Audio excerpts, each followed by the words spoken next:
El primer ministro israelí Benjamin Netanyahu disolvió el gabinete de guerra. La decisión se da justo una semana después de la salida de uno de sus integrantes, el centrista Benny Gantz, y en medio de las presiones de ultraderechistas para formar parte del órgano. Con el cierre de inscripciones de candidaturas, inicia oficialmente en Francia la campaña electoral de cara a la primera ronda de los comicios legislativos del 30 de junio. Los candidatos tendrán menos de 2 semanas para conquistar a los votantes. Tensiones entre Argentina y Chile por la instalación de unos paneles solares en la frontera compartida entre ambos países y que penetraron varios metros de territorio chileno. El gobierno argentino anunció que los retirará luego de que el presidente Gabriel Boric amenazó con hacerlo. Hola, ¿qué tal? Bienvenidos a una nueva emisión de noticias en France 24. Los saluda Andrés Mesa Muñoz. Empezamos en Israel con la noticia de la disolución del gabinete de guerra por parte del primer ministro Benjamin Netanyahu. Este órgano, creado el 11 de octubre tras el ataque de Hamas, había sufrido un revés hace una semana con la salida del ex general y político centrista Benny Gantz debido a diferencias con Netanyahu. Para analizar este tema saludamos a Lorenzo Maggiorelli, él es profesor de Relaciones Internacionales. Lorenzo, bienvenido a France 24. Buenas tardes, gracias por la invitación. Lorenzo, entre las razones de la disolución del órgano del gobierno se menciona la previa salida de Benny Gantz y el intento de la extrema derecha por ingresar a este órgano. ¿Qué opinan al respecto? Por supuesto, la idea de este gabinete era crear un gabinete de unidad nacional durante el periodo de la guerra, pero las divisiones internas en la política israelí, recordamos, Benny Gantz era el líder de la oposición, el principal partido centrista, esa grande diferencia entre los planes de Netanyahu, del Likud, de los partidos de derecha, con los planes de Benny Gantz de una mayor apertura a la comunidad internacional, han creado unas divisiones muy grandes en el gobierno de Israel y han llevado a la salida del gabinete. Sin el principal líder de la oposición ya no tenía mucho sentido seguir con ese gabinete de guerra. Netanyahu ha dicho que las consultaciones con los principales integrantes continuarán de manera privada. Lorenzo, la gran pregunta ahora es, ¿sin un gabinete de guerra cambia de alguna forma la ofensiva de Israel en Gaza? La ofensiva de Israel está llevándose a cabo dentro de la que se llama la niebla de la guerra, es decir, hay en este momento una gran confusión. En el día de ayer justamente se dio un cese al fuego de 11 horas por parte del ejército de Israel para permitir ayuda humanitaria y esto fue criticado duramente por los partidos de derecha. Netanyahu dijo que no sabía que esto se iba a dar a cabo, dio la culpa a los líderes del ejército, entonces hay una gran confusión, eso también tal vez ha llevado bajo el reflector todas estas incoherencias del gobierno de Israel y tal vez fue una de las razones por la que se disolvió el gabinete y se decide de mantener esas conversaciones privadas. Y la causa del desacuerdo es qué hacer frente a Gaza. Según Benny Gantz, Netanyahu no tiene un plan de salida de Gaza, no tiene un plan para el futuro. Según Benny Gantz es imposible con lo que está haciendo Netanyahu llegar a una verdadera victoria. La oposición propone un plan que involucre también la comunidad internacional, mientras que los partidos de derecha quisieran una mano más dura, inclusive una nueva ocupación de Gaza y hasta se habla por parte de los partidos de los colonios de una nueva colonización de Gaza. Entonces, en este momento, la sociedad y la política israelí está cada vez más polarizada. A propósito de esto último que menciona Lorenzo, ¿esta medida podría seguir alimentando la crisis en el gobierno de Netanyahu? Por supuesto, de hecho, hasta Estados Unidos ha sido crítico con Netanyahu. El presidente Biden dijo que es plausible que Netanyahu esté llevando adelante esa guerra, no quiera llegar a un cese al fuego por su beneficio personal. Tiene muchísimos problemas económicos, tiene los juicios en su contra, tanto a nivel nacional como en la Corte Penal Internacional, tiene la sociedad muy dividida. Y en este momento está en grave crisis el gobierno de Israel, la oposición está llamando a nuevas elecciones, claramente en un momento de polarización, tanto la oposición como los partidos de extrema derecha se beneficiarían electoralmente. Mira, Lorenzo Maggiorelli, profesor de Relaciones Internacionales, gracias por compartir su análisis con nosotros aquí en France 24. Muchas gracias. En tanto, por segundo día consecutivo, decenas de israelíes se tomaron las calles e incluso llegaron a la puerta del Parlamento, la Knesset, para protestar en contra del gobierno de Benjamín Netanyahu y para pedir elecciones anticipadas, así como un acuerdo que permita la liberación de todos los rehenes en Gaza. Algunos bloquearon vías y detuvieron el tráfico momentáneamente en varias de las principales autopistas. Se prevé que las protestas se prolonguen al menos durante una semana. De otro lado, Washington lleva a cabo esfuerzos para evitar una escalada entre Israel y Líbano. El enviado especial de Estados Unidos llegó a territorio israelí este lunes con ese objetivo y para ello el alto funcionario se reunió con el presidente Isaac Herzog y el primer ministro Benjamín Netanyahu en Jerusalén. Los ataques entre Israel y la milicia Hezbollah durante las últimas semanas en el contexto de la guerra en Gaza han despertado temores de una escalada mayor. Un nuevo conflicto a gran escala podría estallar en Medio Oriente. Así lo advirtió el ejército israelí tras asegurar que los enfrentamientos de sus tropas con el grupo islámico Hezbollah, con base en el Líbano, se han intensificado durante los últimos 8 meses. To join the war that Hamas started on October 7th, Hezbollah has fired.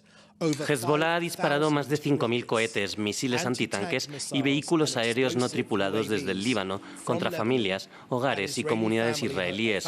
Utilizaremos todos los medios necesarios para restablecer la seguridad en nuestra frontera norte. Queremos que esto se resuelva, ya sea diplomática o militarmente. Amos Hochstein, alto asesor presidencial de Joe Biden y nacido en Israel, se reunió este 17 de junio con el presidente israelí Isaac Herzog para discutir el deterioro de la seguridad. Hezbollah le declaró la guerra a Israel desde el 7 de octubre en solidaridad con el grupo Hamas. Y en enero de este año, Hassan Nasrallah, líder de Hezbollah, advirtió que no teme a una guerra abierta con Israel. El pasado 14 de junio se elevó la tensión luego de que Hezbollah lanzara una ofensiva a la que Israel respondió, dejando un saldo de 2 mujeres muertas y más de una veintena de heridos del lado libanés. Los civiles, eso es lo que Israel tiene como objetivo.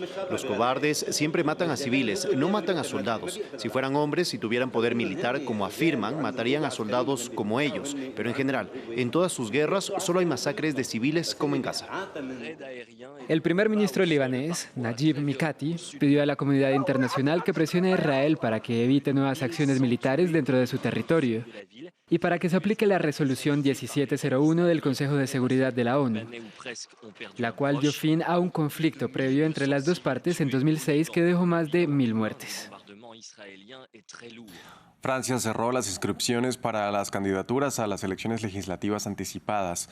Los 3 bloques políticos, el nuevo Frente Popular de izquierdas, el oficialismo de Emmanuel Macron y la agrupación nacional de extrema derecha, cuentan con liderazgos definidos para ocupar el cargo de primer ministro e inician oficialmente la campaña.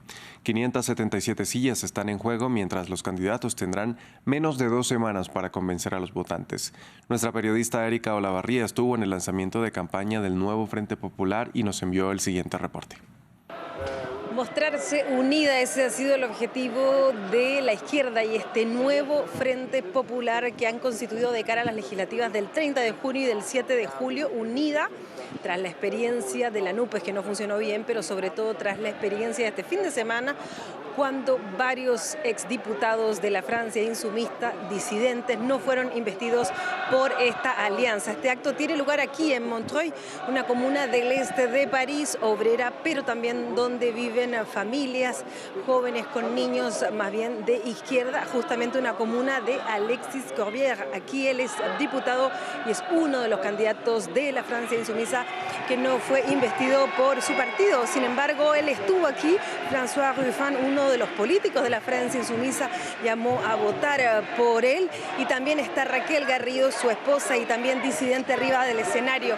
Aquí los discursos han ido sobre todo en contra de Reagrupación Nacional, el partido de extrema derecha que ha sido identificado por todos como el verdadero enemigo a batir ese próximo 30 de junio. Y también han querido mostrar que no es solamente una alianza de partidos políticos, de hecho los líderes han hablado al final, sino que quienes han comenzado a hablar son los líderes y las personas que representan a la sociedad civil, sindicatos, estudiantes, profesores universitarios como Tomás Piketty y muchas otras instituciones, incluso ecologistas.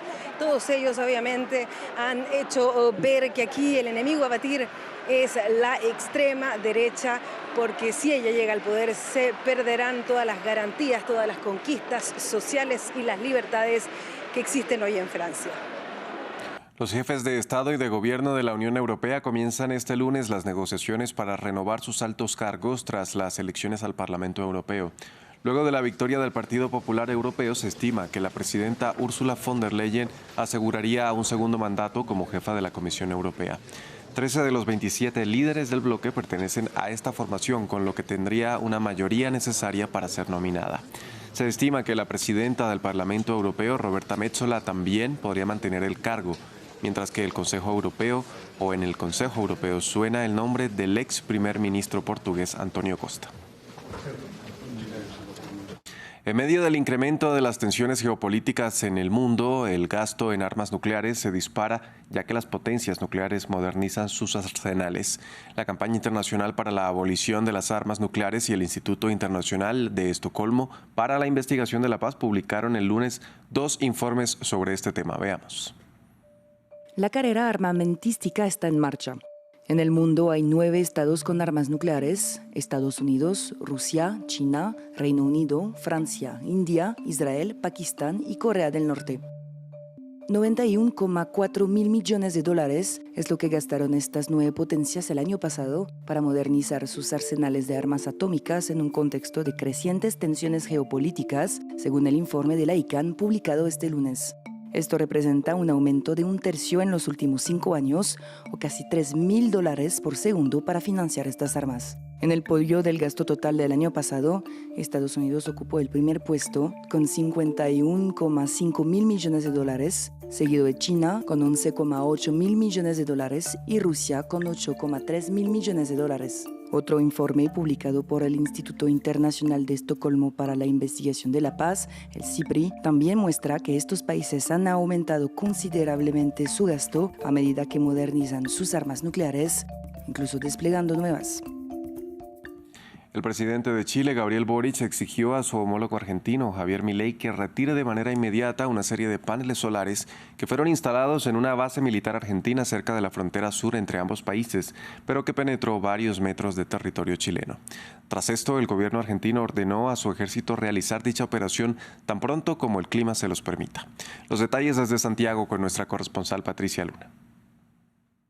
El presidente chileno Gabriel Boric afirmó este lunes haber recibido una nota de Argentina confirmando la retirada de unos polémicos paneles solares. ¿Por qué polémicos? Pues porque fueron instalados en una base militar argentina en territorio de Tierra del Fuego, pero se instalaron 3 metros dentro del territorio chileno. El embajador argentino en Chile, Jorge Forí, había reconocido la semana pasada que se trataba de un error de instalación a cargo de la compañía que instaló estos paneles solares, que había tomado como referencia el límite físico de la frontera chilena y que se iba a reparar, pero que lo harían durante el verano austral. Sin embargo, el lunes Gabriel Boric recrudeció el tono de su discurso en lo que fue una tensión diplomática entre Chile y Argentina al afirmar que o Argentina retiraba estos paneles a la brevedad o el propio gobierno chileno, o lo haríamos nosotros, se encargaría de hacerlo, según dijo en un tono bastante más duro que el que habíamos escuchado, por ejemplo, el domingo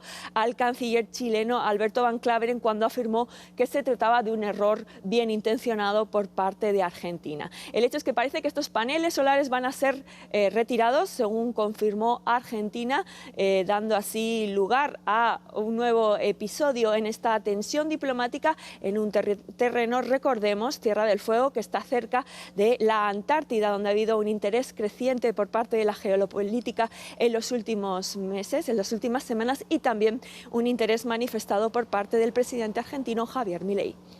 Hasta aquí este informativo. Gracias por acompañarnos.